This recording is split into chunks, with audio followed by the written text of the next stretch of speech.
رضا ودود کی جانب سے FIA کے ڈائریکٹر جنرل اور سائبر کرائم سیل کے ڈائریکٹر کو درخواست دی گئی، جس میں موقف اپنایا گیا کہ ایک ہفتے سے نظام عدل، اعلیٰ عدلیہ اور ججز کو بدنام کرنے کے لیے سوشل و قومی میڈیا پر منظم مہم چلائی جا رہی ہے۔ اعلیٰ عدلیہ کے ججز کے متعلق ڈیٹا لیک کرنے اور انہیں بدنام کرنے والوں کے خلاف مقدمہ درج کیا جائے۔ ججز کی ذاتی خاندانی معلومات قومی میڈیا کو فراہم کر کے باقاعدہ نشر کی جا رہی ہیں، اور یہ معلومات صرف FIA یا نادرا کے پاس ہوتی ہیں۔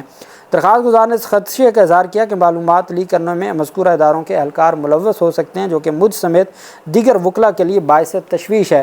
درخواست گزار نے کہا کہ ان معلومات کی بنیاد پر ویلاگر اور یوٹیوبر ججوں کے خلاف مہم کو جاری رکھے ہوئے ہیں، جس میں سپریم کورٹ کے جج کو بھی نشانہ بنایا جا رہا ہے۔ اطہر من اللہ صاحب کی طرف اشارہ ہے۔ ایسے عناصر چاہتے ہیں کہ عوام کا نظام عدل اور اعلیٰ عدلیہ کے ججز پر جو اعتماد ہے وہ ختم ہو جائے۔ رضا ودود قریشی ایڈوکیٹ نے کہا کہ بینچ اور بار نظام عدل کے لیے لازم و ملزوم ہیں۔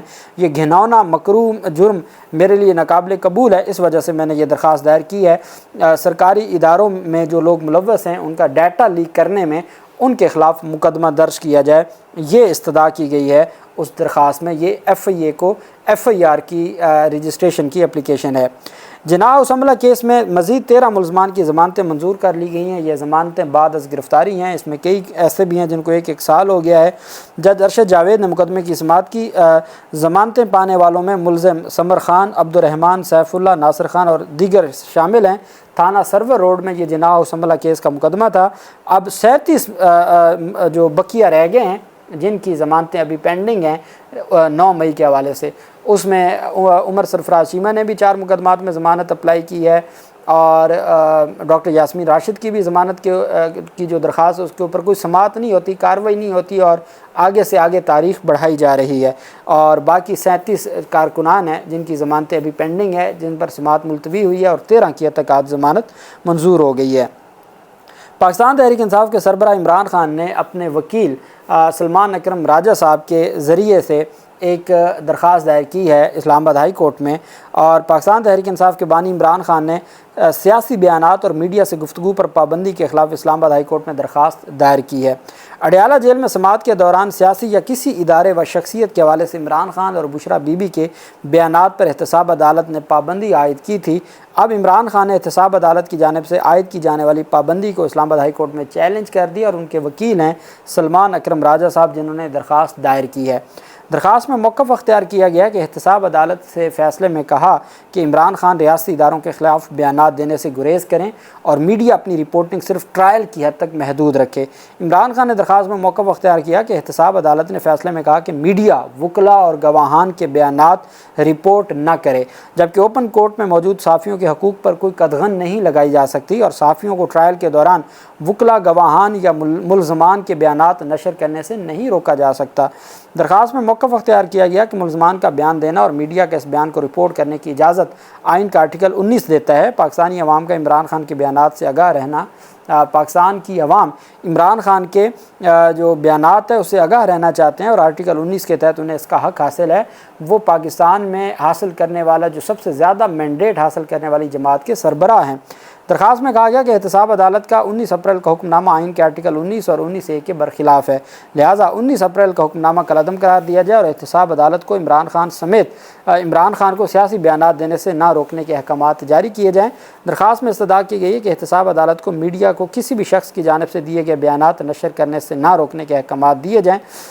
درخواست پر فیصلہ ہونے تک احتساب عدالت کا 19 اپریل کا حکم نامہ معطل کیا جائے۔ یہ درخواست دائر کی گئی ہے، اور اگر تو یہ جسٹس میاں گل حسن اورنگزیب صاحب یا کسی معزز بینچ میں لگتی ہے تو یہ کل ہی فیصلہ معطل ہو جائے گا، اور عدالت کی جانب سے اسٹے آرڈر جاری ہو جائے گا، اور اب جو کارروائی میرے خیال میں کل ہے 7 جو مئی ہے، کل سماعت ہونی ہے، تو اب دیکھنا یہ ہے کہ یہ سارا جو معاملہ ہے یہ کس طرف جاتا ہے۔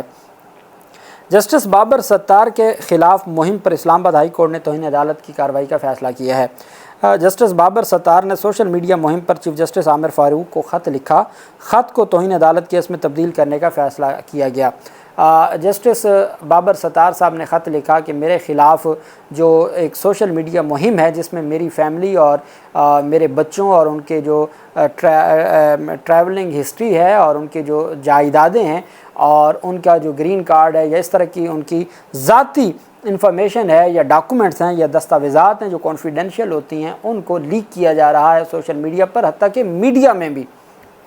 اس پر آپ جانتے ہیں کہ جب اسلام آباد ہائی کورٹ کے ججز کے خط سے متعلق معاملے پر بار بار ذکر کیا تھا، جسٹس مندو خیل صاحب نے کہا تھا کہ جنہوں نے خط لکھا ان کے ساتھ یہ حشر کیا جا رہا ہے، اس خط پر جو کیس کا فیصلہ سنائیں گے ان کے ساتھ کیا کریں گے، اور انہوں نے یہ کہا تھا کہ جس دن سے ہم نے اس کو نوٹس لیا اور سماعت شروع کی ہمارے ساتھ کیا ہو رہا ہے۔ اور جسٹس جو اطہر من اللہ صاحب نے بار بار اس کے اوپر بات کی تھی، اور اٹارنی جنرل آف پاکستان نے بھی کہا تھا، لیکن چاہیے تو یہ تھا کہ اس دن قاضی فائز عیسیٰ صاحب کی سربراہی میں جو بینچ تھا وہ خود رپورٹ طلب کرتا۔ جب ان کی جانب سے رپورٹ طلب نہ کی گئی اور اسلام آباد ہائی کورٹ نے اعلامیہ جاری کیا تھا کہ ہم اپنے فیصلے خود کریں گے اور ہم آرٹیکل 204 کا جو حق ہے وہ استعمال کریں گے، اسی کو مد نظر رکھتے ہوئے جسٹس بابر ستار صاحب نے انتظامی کمیٹی جو اسلام آباد ہائی کورٹ کی تین سینئر ججز پر مشتمل انتظامی کمیٹی ہے اس کو خط لکھا۔ انتظامی کمیٹی نے فیصلہ کیا کہ یہ معاملہ اس خط کو توہین عدالت کا نوٹس بنا کے لارجر بینچ بنا کے اس کے اوپر کل ہی سماعت کے لیے مقرر کیا جائے۔ کیس کی کون سا بینچ سماعت کرے گا اس حوالے سے کل بینچ تشکیل دیے جانے کا امکان ہے، اور کل کیس کو ڈائری نمبر لگا کر بینچ تشکیل دیا جائے گا۔ جسٹس بابر ستار کی امریکی شہریت سے متعلق سوشل میڈیا پر مہم چلائی گئی تھی۔ اسلام آباد ہائی کورٹ نے جسٹس بابر ستار کے خلاف سوشل میڈیا مہم کی تردید کی تھی کہ وہ پاکستان کے علاوہ کسی ملک کی شہریت نہیں ہے اور جو حد تک آمیز اور بے بنیاد مہم چلائی جا رہی ہے۔ اب اصل معاملہ سوشل میڈیا مہم کا نہیں ہے، اصل معاملہ یہ ہے کہ کون ہے جس نے ان کی ذاتی دستاویزات جو آفیشیل ریکارڈ ہے وہ آفیشیل اداروں سے آگے لیک کیا ہے، سوشل میڈیا یا میڈیا کے لوگوں کو دیا ہے۔ اصل معاملہ یہ ہے، اصل کیس یہ ہے، چونکہ جب سوشل میڈیا کے اوپر تو کوئی بات کسی کے پاس کوئی انفارمیشن آئے گی تو وہ تو چل جائے گی، لیکن جب ہے وہ سرکار کا ریکارڈ، تو سرکار کا ریکارڈ امیگریشن یا نادرا جس کے بارے میں اطہر من اللہ صاحب نے کہا تھا، اس کے علاوہ تو کوئی نہیں کر سکتا۔ اب دیکھنا یہ ہے کہ کل کون سا بینچ بنتا ہے اور کیا کارروائی ہوتی ہے۔ اللہ پاک پاکستان کا حامی و ناصر ہو۔ بہت شکریہ۔ اللہ حافظ۔ پاکستان زندہ باد۔